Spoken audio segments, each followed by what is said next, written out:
Hola chicos, ¿cómo están? El tema de esta semana es el cuento policial. Habrán visto que la semana pasada yo subí a la plataforma el cuento policial La Liga de los Pelirrojos, de Arthur Conan Doyle. Antes de comenzar a leer ese cuento, que es un poco más largo, vamos a leer dos cuentos cortos del escritor Pablo de Santis. Uno es Las Rosas de Tsulín y el otro El Espejo del Mandarín. Para poder comprender mejor esos dos cuentos, yo les voy a contar los elementos característicos del cuento policial.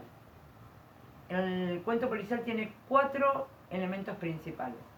Uno es el conflicto. El conflicto tiene que ver con la intriga, con el misterio que hay que resolver. Este misterio crea un clima de suspenso y es lo que mantiene el interés de los lectores. Entonces, el conflicto. Después tiene un protagonista. El protagonista generalmente es un detective que es sumamente inteligente, detallista, observador y tiene una capacidad lógica deductiva. ¿Qué quiere decir esto? Que va recogiendo pistas y hace su deducción para llegar a la verdad y observa detalles que nadie más puede ver.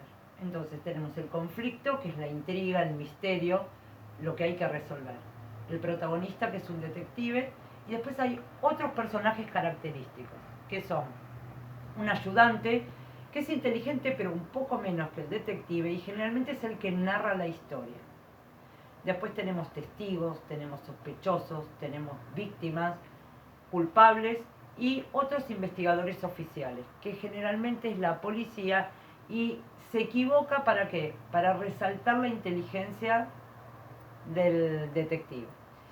Y por último, tenemos una narración paralela de dos historias. ¿Qué quiere decir esto? Que se cuentan dos historias al mismo tiempo. Una es la narración del delito, cómo y por qué se cometió ese delito.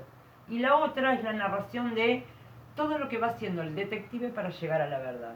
Entonces les resumo, los 4 elementos o 4 elementos principales del género del cuento policial son el protagonista, que es un detective, inteligente, detallista, observador, un conflicto, misterio, intriga, lo que hay que resolver, personajes característicos, ayudantes, sospechosos, víctimas, testigos, investigadores oficiales, y una narración paralela de dos historias, la narración del delito que se cometió, cómo, por qué, y la narración de todo lo que va haciendo el detective para llegar a la verdad.